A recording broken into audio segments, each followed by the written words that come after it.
Begin van de morgen weer een prachtige opkomst van de zinnen. En dan liekt het zo mooi en dan begint de loft en dan weet je, het wordt weer onstabiel. En die onstabiliteit, maar het ontstaan van buien houden we voorlopig oneintakemieke tat, denk ik.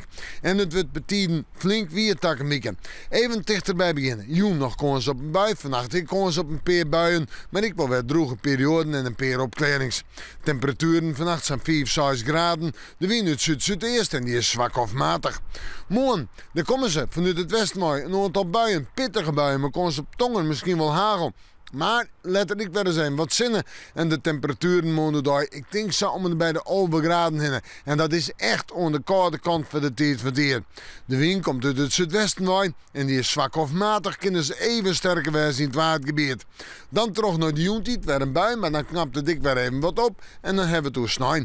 De tweede volle dag van het weekend brengt wel eens even wat zinnen. Een buikje misschien, maar het is al je wat beter. In de maandtijd vooral een paar buien. En misschien nog wel maar de kans op tongen, maar in de midden kunnen we erop uit. En de temperatuur zijn 11 of 12 graden nog altijd aan de koele kant.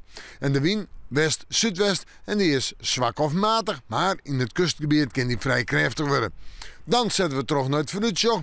Man, je nog wel wat zinnen, maar ik een buiig waartype. Deze maandje betiden rijn en buien, meest bewolkt. De temperaturen gaan omheeg, takkenmieke, richting 13 of 14 graden. Nou ja, we maken morgen maar weer even in het waarsje.